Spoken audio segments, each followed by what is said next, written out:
Halo teman-teman semuanya, selamat sore dan nongkrong lagi kita di channel aku Widya Ray. Ya, karena kemarin ada salah satu viewer yang nanya kerjaanku di Malaysia itu kerja sebagai apa. Jadinya hari ini aku spill kerjaanku di sini itu sebagai apa. Dan kalian bisa lihat sendiri kerjaanku.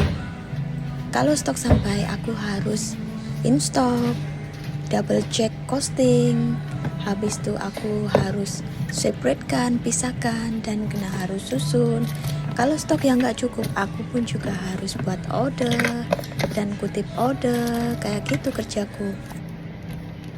Ya mungkin pandangan orang kampung kalau mereka nggak pernah ada pengalaman pergi ke luar negeri, atau mereka hanya dengar-dengar orang bercerita, mereka pasti beranggapan bahwa seorang perempuan, maksudnya TKW, tenaga kerja wanita yang pergi ke luar negeri itu kerja sebagai asisten rumah tangga saja. Mereka mesti fokusnya pada asisten rumah tangga. Tapi mereka nggak tahu setiap luar negeri, terutama Malaysia, Singapura, Hong Kong, Taiwan, atau yang lain, ada banyak sektor pekerjaan selain sektor rumah tangga. Dan seharusnya kalian nggak mensalahartikan. Kadang orang ada yang berpikiran kerja di Malaysia hanya dapat ringgit, kerja yang di Singapura, di Hong Kong, di Taiwan dapat dolar. Memang tukaran mereka tinggi, tapi yang kerja di Malaysia betul pun kerja construction, kerja sales service, dia orang juga akan mendapatkan gaji yang lebih tinggi, nggak kurang daripada yang kerja di Singapura ataupun di Hong Kong. Dan kalian semua mesti paham ini. Dan betul pun aku hanya kerja di Malaysia dan sudah cukup lumayan lama, tapi pun aku juga bisa merasakan keberhasilanku selama aku bekerja di Malaysia, dan aku pun bisa mendapatkan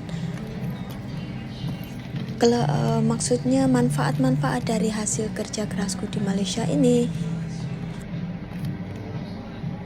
Jadi selama kita mau dan kita ada niat untuk berusaha, bekerja keras, dimanapun kita berada, kita pun akan tetap berhasil.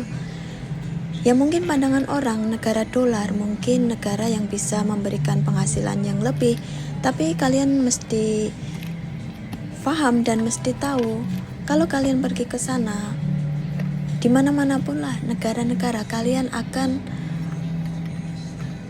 mendapatkan pengalaman yang berbeda-beda. Dan termasuk kalau kalian pergi ke negara yang asing, negara yang jauh, kalian harus bisa memanage kebutuhan kalian masing-masing. Ini juga nggak bisa dibilang di sana gaji besar, so aku pun tiap bulan mesti mendapatkan penghasilan yang besar. Belum tentu. Ini belum tentu, belum menjamin. Dan semua itu bergantung kepada kalian masing-masing. Depends on your people, depends on yourself. So, bagaimana kalian menanggapi masalah-masalah ini? Ini untuk ditabung, ini untuk belanja makan, ini untuk dikirim kampung, kayak gitu.